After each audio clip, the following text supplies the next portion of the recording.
সাফল্যের জন্য কোনটা বেশি দরকার, অমছন বুদ্ধি নাকি রোজকার ছোট ছোট চেষ্টা? আমরা তো সবসময় ভাবি যে জিনিয়াসরাই সব জিতে নেয়, কিন্তু সত্যিটা কি জানেন? অনেক সময় সাধারণ বুদ্ধি আর নিয়মিত অভ্যাসই কিন্তু আসল খেলাটা ঘুরিয়ে দেয়। চলুন আজ এই ব্যাপারটাই একটু ভেঙে চুড়ে দেখা যাক। তো আসল প্রশ্নটা কি দাঁড়ালো? সাফল্যের গোপন সূত্রটা আসলে কি? এটা কি এমন কোনো সুপার পাওয়ার যা শুধু কয়েকজন বিশেষ মানুষ নিয়ে জন্মায়, নাকি এমন কিছু যা চেষ্টা করলে যে কেউ আয়ত্তে আনতে পারে? মানে সফল হওয়ার রাস্তাটা কি শুধু বুদ্ধিমানদের জন্যে? চলুন এই উত্তরটাই খোঁজা যাক। আচ্ছা, একটা দৃশ্য ভাবা যাক। ধরুন দুজন মানুষ, একজন যার মাথায় দারুণ সব আইডিয়া, মানে যাকে বলে জিনিয়াস, কিন্তু আজ কাজ করে তো 10 দিন খবর নেই। আর অন্যজন খুব সাধারণ বুদ্ধি, কিন্তু প্রতিদিন নিয়ম করে নিজের কাজটা করে যায়, একটুও ফাঁকি দেয় না। কি মনে হয় লম্বা রেসে কে জিতবে?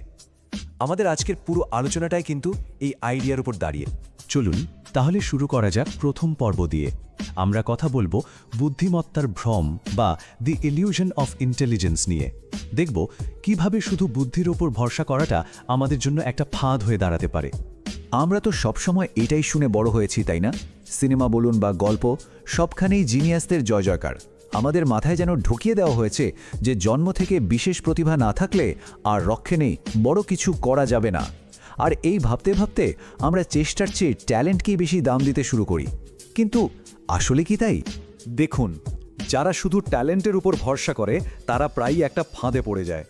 প্রথমত তারা ভাবে সাফল্য তো চুটকিতে চলে আসবে, আর যখন আসে না তখন হতাশ হয়ে হাল ছেড়ে দেয়। কারণ ওই যে কষ্ট করে একটা প্রক্রিয়ার মধ্যে দিয়ে যাওয়ার অভ্যাসটাই তৈরি হয় না। আর সবচেয়ে বড় সমস্যা হলো, একবার ব্যর্থ হলে তারা ভাবে আমারই দোষ, মানে পুরো ব্যাপারটা ব্যক্তিগতভাবে নিয়ে ফেলে, যা তাদের আরও পেছনে ঠেলে দেয়। তো বুদ্ধির ভ্রম থেকে বেরিয়ে এবার চলুন আসল জায়গায় আসা যাক, আমাদের আলোচনার দ্বিতীয় পর্ব, যেখানে আমরা কথা বলবো ধারাবাহিকতার আসল শক্তি বা the real power of consistency নিয়ে। আর এটাই কিন্তু সেই সিক্রেট ওয়েপন যা সাধারণ কেউ অসাধারণ বানিয়ে দিতে পারে। এই কথাটা তো আমরা সবাই জানি যে এক ফোঁটা জলও পাথর ক্ষয় করতে পারে, কিন্তু এর মানেটা একবার ভেবে দেখেছেন? একটা বিশাল শক্ত পাথর আর তার উপর পড়ছে ছোট্ট এক ফোঁটা জল। দেখে মনে হবে এ তো কিছুই না, কিন্তু ওই এক ফোঁটা জল যখন দিনের পর দিন, মাসের পর মাস একই জায়গায় পড়তে থাকে, তখন কিন্তু ওই কঠিন পাথরটাও হার মানে। আমাদের ছোট ছোট চেষ্টাও ঠিক এভাবেই কাজ করে। তাহলে এই যে আমরা ধারাবাহিকতা বা কনসিস্টেন্সি বলছি, এটা আসলে কি? দেখুন, এটা কোনো জটিল জিনিস না। সোজা কথায় প্রতিদিন নিয়ম করে ছোট ছোট স্টেপ নেওয়া। এখানে আসল ম্যাজিকটা হলো দুটো শব্দে, ছোট পদক্ষেপ আর নিয়মিত অভ্যাস। এই দুটো যখন একসাথে হয়, সময়ের সাথে সাথে এর ফলটা অসম্ভব বড় হয়ে দেখা দেয়। আচ্ছা, বুঝলাম ধারাবাহিকতা জরুরি, কিন্তু এটা কাজ করে কিভাবে? এর পেছনের বিজ্ঞানটা হলো দ্য কম্পাউন্ডিং এফেক্ট বা যৌগিক প্রভাব। ব্যাপারটা অনেকটা ব্যাংকে টাকা জমানোর মতো। যেমন করে সুদের ওপর সুদ জমে টাকা বাড়তে থাকে, ঠিক সেভাবেই আমাদের ছোট ছোট চেষ্টার ওপর চেষ্টা জমে ফলাফলটা চক্রবৃদ্ধি হারে বাড়তে থাকে।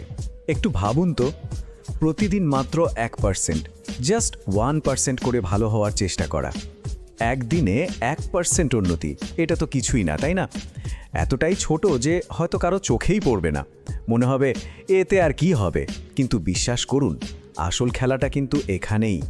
এই চার্টটা দেখুন, পুরো ব্যাপারটা একদম পরিষ্কার হয়ে যাবে। প্রতিদিনের ওই 1% চেষ্টা 1 মাস পর হয়তো সামান্য একটু বাড়ে, কিন্তু 1 বছর পর দেখুন তো ফলাফলটা কোথায় গিয়ে দাঁড়িয়েছে। এটা লাফিয়ে লাফিয়ে বাড়ে। হিসাবটা হলো 1 বছর ধরে প্রতিদিন 1% করে উন্নতি করলে বছরের শেষে শুরুর চেয়ে প্রায় 48 গুণ ভালো হওয়া সম্ভব। ভাবা যায়, এটাই হলো কম্পাউন্ডিংয়ের আসল পাওয়ার। ব্যাপারটাকে আরেকটু সহজভাবে বুঝতে চান? তাহলে একটা স্নোবলের কথা ভাবুন। বরফের পাহাড় থেকে যখন ছোট্ট একটা বল গড়াতে শুরু করে, তখন ওটা খুব ছোট থাকে, কিন্তু যত গড়াতে থাকে ওর গায়ে আরও বরফ জমতে থাকে, আর দেখতে দেখতে ওটা একটা বিশাল দৈত্যাকার বল হয়ে যায়। আমাদের ভালো অভ্যাসগুলো ঠিক এরকম, শুরুটা হয় খুব ছোট, কিন্তু লেগে থাকলে এর শেষটা হয় অনেক বড়। ওকে, তো আমরা বুঝলাম যে ধারাবাহিকতা কেন এত জরুরি আর এটা কিভাবে কাজ করে। কিন্তু আসল প্রশ্ন তো হলো, এটা করব কিভাবে? মানে হাউ টু বি কনসিস্টেন্ট। চলুন এবার কিছু সহজ আর কাজের উপায়ে জেনে নেওয়া যাক। ধারাবাহিক হওয়ার জন্য এখানে 3টা একদম সহজ উপায় আছে। 1 নম্বর, লক্ষ্যটাকে যতটা সম্ভব ছোট করে ফেলুন। এতটাই ছোট যে কাজটা না করার কোনো কারণই খুঁজে পাওয়া যাবে না। যেমন পুরো বই পড়ার টার্গেট না নিয়ে ভাবুন আজ শুধু 1 পাতা পড়ব। 2 নম্বর, একটা রুটিন বানান, মানে কাজটাকে অন্য কোনো অভ্যাসের সাথে জুড়ে দিন। যেমন সকালের চায়ের পরেই আমি 1 পাতা পড়ব। আর 3 নম্বর, নিজের অগ্রগতি চোখে দেখুন। একটা ক্যালেন্ডারে প্রতিদিন কাজটা করে একটা টিক দিন। এই ছোট্ট টিক চিহ্নটা যে কি দারুণ মোটিভেশন দেয়। তো আলোচনার প্রায় শেষ পর্যায়ে চলে এসেছি আমরা। চলুন এতক্ষণের আলোচনার উপর ভিত্তি করে সাফল্যের ধারণাটাকেই একটু নতুন করে দেখা যাক, সাফল্যের একটা নতুন সংজ্ঞা তৈরি করা যাক। তাহলে আসল কথাটা কি দাঁড়ালো? এটাই যে সাফল্য কোনো লটারি জেতার মতো ব্যাপার না, হুট করে একদিনে হয়ে যায় না। এটা আসলে প্রতিদিনের ছোট ছোট ভালো অভ্যাসের যোগফল। সাফল্য একটা জার্নি, কোনো ডেস্টিনেশন না। এই টেবিলটা দেখুন, পুরো ব্যাপারটা এক নজরে পরিষ্কার হয়ে যাবে। বুদ্ধি বা ইন্টেলিজেন্স আপনাকে হয়তো একটা দারুণ শুরু এনে দেবে, রেসটা শুরু করতে সাহায্য করবে, কিন্তু ফিনিশিং লাইন পার করাবে কিন্তু ধারাবাহিকতা। সোজা কথায়, বুদ্ধি হলো আপনার পোটেনশিয়াল, আপনার সম্ভাবনা, আর ধারাবাহিকতা হলো সেই সম্ভাবনাকে বাস্তবে পরিণত করা, মানে আপনার অ্যাচিভমেন্ট। যাওয়ার আগে একটা প্রশ্ন রেখে যাই, একটু ভেবে দেখুন তো, এমন কোনো ছোট অভ্যাস আছে যা আজ থেকেই শুরু করা যায়? কোন সেই একটা জিনিস যা রোজ একটু একটু করে করলে আপনার ভবিষ্যৎটাই বদলে যেতে পারে? উত্তরটা কিন্তু আপনার নিজের কাছেই।